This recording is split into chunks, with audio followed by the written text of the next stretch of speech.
Good morning, everyone. It is so wonderful to be with all of you. Thank you so much, Kate, for the introduction. Before I begin, I want to thank the conference sponsors, IAGS, Alliance Against Genocide, and Educators Institute for Human Rights, and of course, the incredible work of its executive director, Kate English. I am a proud board member of Educators Institute for Human Rights, privileged to serve as its vice president, and have to say that I continue to stand in awe of the remarkable opportunity to work with and alongside such an incredible portfolio of people who bring so much skill and knowledge, and most importantly, passion to this field that we're all vested in and engaged in learning more about and trying to have an impact to make a difference in the world. So thank you to all the conference sponsors. So what I really want to do today with the time that I have with you is just talk about what I feel is the place that Holocaust museums must have and should have and could have in the role of genocide education and memory in the 21st century and moving forward, and one in which I think our museum has done well over the years, and one in which I think we also continue to lead in many ways. But I say that also very, very conscious that it has been a journey for our institution to get here, and one in which has taken 40 plus years. And for me, professionally and personally here at the museum, 20 plus years. So Illinois Holocaust Museum, the current site where we sit just north of Chicago in the village of Skokie, our museum opened in 2009. But for many, many years, we were a small storefront museum that opened in 1981 that was founded by survivors of the Holocaust in the aftermath of the Shoah, who came to the Chicagoland area and ultimately settled in Skokie. And in the late 1970s, Skokie had the largest survivor population per capita in the world outside the state of Israel. And it was Skokie that ultimately became the site of an attempted neo-Nazi march in the late 1970s. And it was this march that ultimately served as the catalyst to push our survivors to know that they had to fight hatred with education, and that they needed to build a museum and education center. So for many, many years out of this site, we did really incredible work. I came to the institution as part of my graduate work in the early 2000s, and eventually was ultimately hired, engaged, right? Like as any good intern hopes. And what was really interesting about the organization is that, but also, kind of a blessing and a gift, is that there were so many survivors of the Holocaust that were there day after day, sharing their stories, engaging with their stories, that you had the opportunity to meet and to connect with. And it was around this time that we began to have conversations as an institution about how we might be able to enhance or expand our current mission beyond the Holocaust, and to begin to talk about other historical or contemporary global genocides. And I want to share this story with you because I think, you hear about these moments in your life that also become core moments. And I think this was one of my kind of core moments that ultimately not only defined, I think, the eventual trajectory of my career, but I think also the trajectory of what the museum was going to do and could be in the future as we were building our museum a few short later. But I remember that at the time, our executive director, Lillian Gerstner, she comes to me and she says, we want to start engaging audiences in learning about the history and lessons of other genocides. Would you be willing to do a public program on the 1994 genocide against the Tutsi and Rwanda? And it was something that I was excited to engage in, but I have to tell you, was incredibly nervous. I had heard, stories as a young intern a couple years before about, kind of a real hesitancy by stakeholders and leadership to engage in sharing other histories. But I was willing to give it a try. And I still remember to this day when I was giving the presentation and really tried, to prep and to be ready. Sitting in the front row of this presentation was this incredible survivor by the name of Barbara Steiner. And if you knew, Barbara Steiner was this spitfire of an octogenarian. Anybody in the audience who knows me, I am blessed vertically. I'm 6'2". And Barbara, not so much. She's 4'8". She came up to my hip. And I remember she's sitting in the front audience, and I'm giving this presentation. And Barbara, mind you, she's a survivor of the Warsaw Ghetto, participated in the Warsaw Uprising, was a survivor of several concentration camps, including Majdanek. And as I'm giving this presentation, I can hear her whispering. She's probably not realizing, she's whispering as loud as she is, but I can hear her. She's saying, gosh, oh my gosh, they did it. They did it to them too. They did it to them too. And I'm talking about the propaganda and the dehumanizing language. When I got to the identification cards, I heard her audibly gasp. And I remember she came up to me after the presentation, and I was like, oh no. But had a little bit of hope, knowing what I had heard her over hear her say during the presentation. And she came up and she took my hand, and she asks me, this was her sign for me to bend down so I could be eye to eye to her. And she thanked me.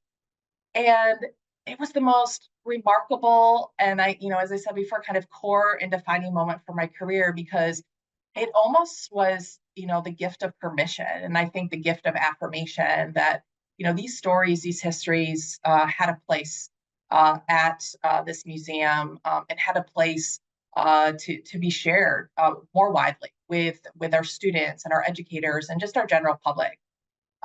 So kind of, fast forward over a couple years, we ultimately work as an institution towards the expansion of our Holocaust mandate, which had passed in 1990, then in 2005 to include other genocides. And when we were beginning to plan for the new museum, we began to understand that we needed to start engaging our students and educators in the education about broader global genocide through teacher training. But of course, most importantly, engaging those in the community with those lived experiences that were witnesses to those genocides and to those atrocities. And being in the Chicagoland area, it's absolutely incredible. The Armenian American community, Bosnian American, Cambodian American, and later on those in the Sudanese community, more recently the Rohingya community. And it's been a gift to be able to call on that community to share their history, to share their stories, to engage in a partnership and bring them around that table, and to have them know that they have a place at the table here at the museum, and that their stories are valued and important. So it began very simply by training our teachers, by helping them support the mandate that they were being asked to teach, and then eventually began expanding that to public programming. But as we were planning for the new museum, we knew we had a special opportunity, in particular with the temporary exhibitions that we were bringing into our museum. The core Holocaust exhibition of our museum was going to be just that. But we wanted to take an opportunity to create a closing film to our museum that perhaps would be a little bit different than you might suspect when you come to a Holocaust museum.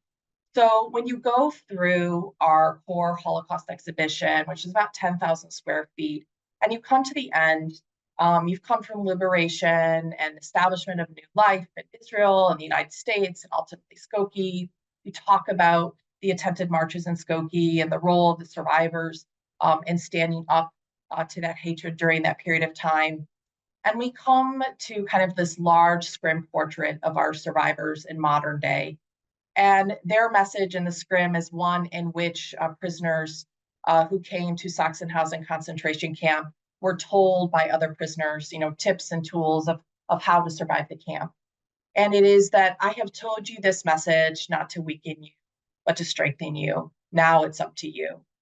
And so in the closing film, we talked about, the life of survivors after the Holocaust and the role that they played in the civil rights movement and beyond.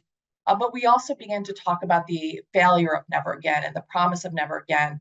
And we use a case study of the 1994 genocide, using the testimony and voices of survivors and individual witnesses like Carl Wilkins to talk about that experience. And at the end of the film, we come back to that saying of, okay, I've told you this, I've told you that genocide happened before the Holocaust, continued to happen after the Holocaust, but I'm telling you this to strengthen you. Now it's up to you. What are you going to do leaving the museum?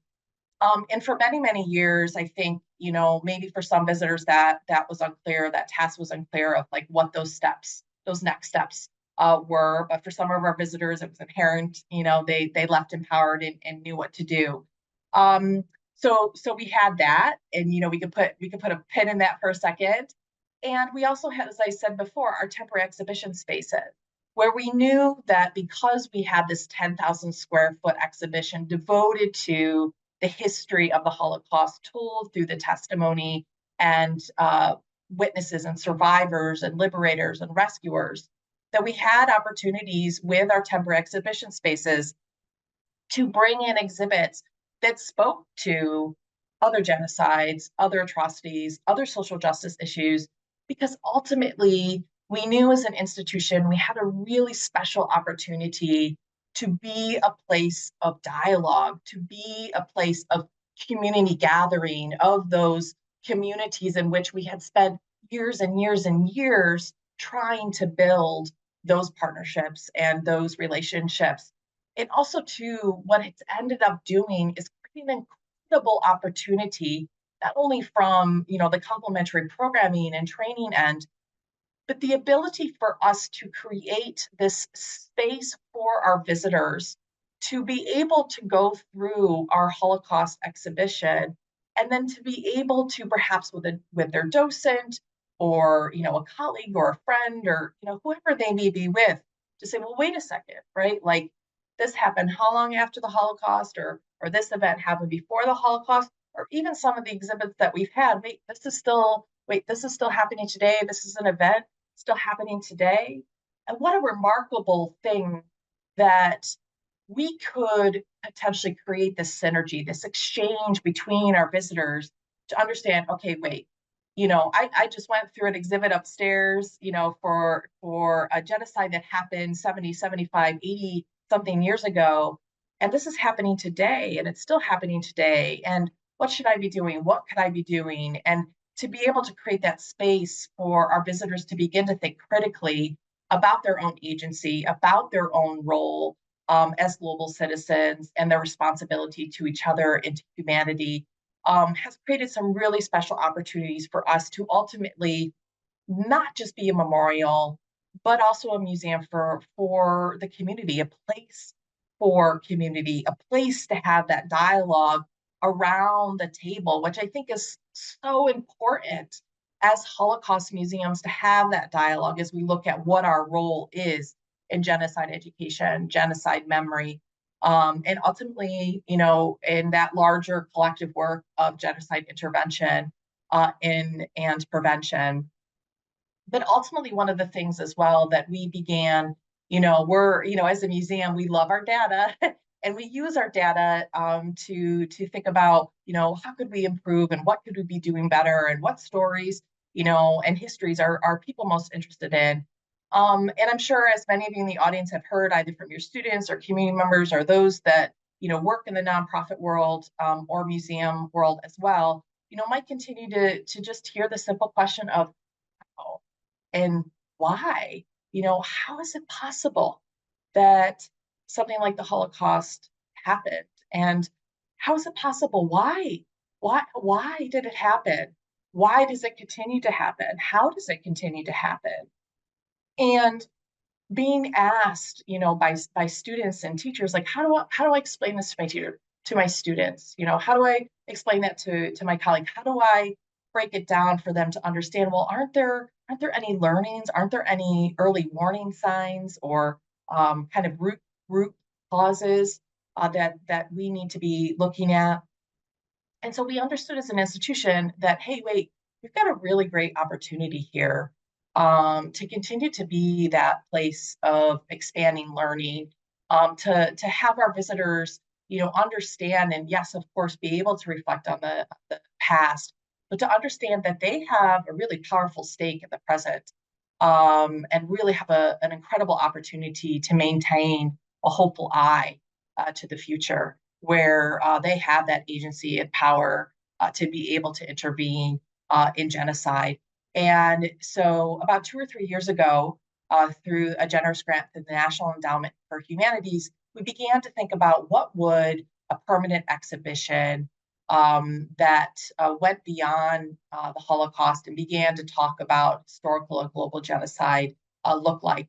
And so we brought together a core of four scholars, Ambassador David Sheffer, Holly Neiseth Medzaria, Dr. Scott Strauss, and Dr. James Waller.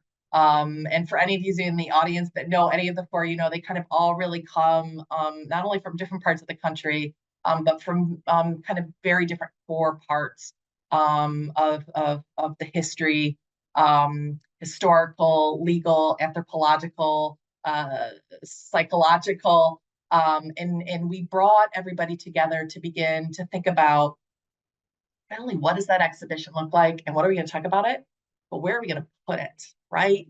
And you may be sitting there going, well, why is that such a big deal?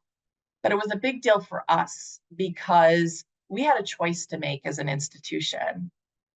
Could we or should we create a separate space for this exhibition that sat kind of unique and separate on its own for the visitor? Or should we kind of like take the easy way and retrofit one of the areas that was directly adjacent, almost, as the closing exit to our core Holocaust exhibition, as something that our visitors, as they're, coming out of this journey through a 10,000 square foot museum exhibition, would have to go through to exit the exhibit. And intuitively, you may say, oh, that doesn't quite make sense. And, you're right, from just the perspective of compassion fatigue, museum fatigue. You've already gone through this, massive exhibition on the Holocaust, and now you're asking a visitor, potentially 2, 3, 4 hours in, to try to emotionally and mentally and physically and intellectually engage with this broader topic of global genocide. Just seemed like a really, really heavy lift for our visitor. And those were absolutely factors. But I think one of the biggest factors that turned the tide into picking and selecting an area in our museum that was kind of like its own unique and separate special place was that we understood the kind of power in place, the power of the presence of where the exhibition was going to be, and that we were in some ways making a statement by deciding where it was. We didn't want it to, be attached to the end of the Holocaust exhibition, because we didn't want it to appear as an ad on, as a tack on, right? Even though it didn't happen until, 13, 14, 15 years till after we opened, right? Technically it was. We didn't want it to appear like that. We wanted to be really thoughtful and meaningful about where we placed the exhibition. So ultimately, we decided to place it on the second floor of our museum, and retrofit a reflection space that we had. So that was one. Two was ultimately deciding on the approach, and making it really digestible, speaking to the how and why genocide occurs, the common conditions between genocides, and what were those root causes, so that ultimately people could kind of have that knowledge and have those tools and become that educated anti-genocide constituency that we're all hoping for. And then the one thing that we knew to our core that we wanted to do was to present this story through the testimony and voices of witnesses, either direct witnesses to the genocide or descendants of the genocide. And so we focused the exhibition around 5 key case studies. We highlight 20 examples of genocide in the exhibition, but ultimately do a kind of deep dive or focus in the 5. So Armenia, Guatemala, Bosnia, Rwanda, and Burma. And so what I want to do now, with the time that I have left with you, is to share with you a brief video.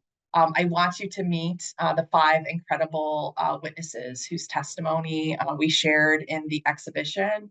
And I want to share with you this brief film just so you can see a little bit as well about what we're hoping the learning journey for our visitors are as they come to our museum and they visit this new exhibition, which we have called Voices of Genocide. So you're going to come with me or to watch this video for a few moments. I refuse to surrender to the world vision of those who hate us and try to erase us. The importance of telling my story is so that world learns the lessons and acts in the future to prevent genocide. I think this should be taught in every school, implemented in every curriculum all over the world, because people need to learn. Education is the best prevention tool we can use.ဘာကြောင့်လဲငါတို့အမေရိကန်ရောက်လာလဲဆိုတာကိုအဲ့ဒါကို history အဲ့ဒါဟောတို့ဒီမှာ museum မှာတင်ဖို့အတွက်နဲ့ငါတို့မြစ်တာရက်ခံတာ The Holocaust Museum has a critical role to play in having children and adults know the history of genocide. Esta exhibición es importante porque debe mostrar a quien la observa, a quien la visita, de que los pueblos que viven genocidios no son pueblos que desaparecen, son pueblos muchas veces que se levantan con más fuerza y con más dignidad para seguir caminando. The name of our new exhibition is Voices of Genocide. It's the first exhibition of its kind to speak to not only the how and why genocide has happened and continues to happen, but what are those common conditions between them?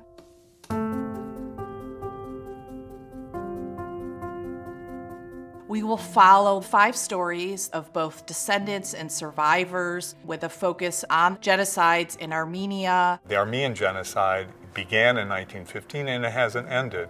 Rwanda. For us genocide survivors, we still struggle. Bosnia. We all became dehumanized in that constant struggle to survive. Guatemala. Esto era un ambiente de terror y de violencia que nos hacía como indígenas tratar de guardar silencio para poder sobrevivir. And the ongoing genocide in Burma today against the Rohingya. ငါတို့နိုင်ငံမှာငါတို့ကလူလားငါတို့ကဘာလူမျိုးလဲဘယ်လိုလူဒန်းစီမိမိနေရတယ်လဲဆိုတာကိုနားမလည်ခဲ့ဘူး Within the weeks that we filmed these 5 survivors, it was difficult not to become, as a witness, emotionally involved or vested in the stories that they had to share. You could not help but be struck by just the darkness and the continued inhumanity of human beings against each other. But what was so incredible was the strength and resilience that they all had. What can I do to help others? Because I know there's other people who are still struggling. They're hoping that by speaking their truth about their survival, that they might empower and inspire others to be resilient, to be hopeful, that out of the darkest of times, you can come out of it. With the inclusion of the Voices of Genocide exhibit, a visitor coming to the museum now might start their experience on the 2nd floor in the Voices of Genocide exhibition, then going down to the Kharkomi Holocaust exhibition and looking at the Holocaust as this unprecedented example of genocide, and then going down to the Take a Stand Center, gathering the tools, how you can participate, how you can advocate to speak up and intervene long before the genocide, long before the killing takes place. My hope is that visitors are empowered by the stories and that ultimately they understand that they can take an active role in being humanitarians and intervening to work towards ultimately the prevention of genocide worldwide in our future today.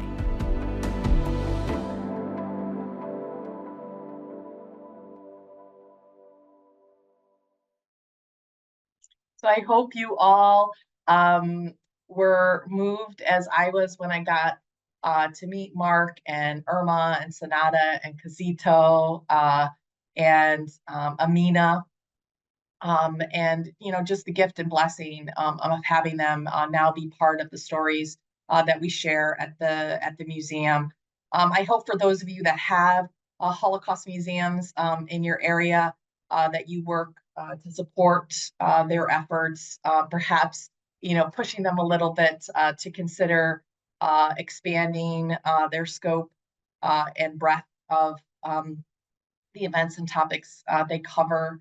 I think there's a really special place again at the table for Holocaust museums in this idea of memory and education, just given the number of communities and stakeholders that we touch. And before I go, I just want to thank everybody in the audience. It's so incredible to have partners in this work that we do. We need to do it collectively. Ultimately, as bold participants in these days, it is always good to be the arc benders together rather than, kind of resting in the convenience of being convenient silence. And I know that that's really easy, but I value your work. I appreciate your work. I admire your work and cannot thank you enough for inviting me to be with you and to share the incredible work of Illinois Holocaust Museum with you. So thank you and have an amazing rest of your conference.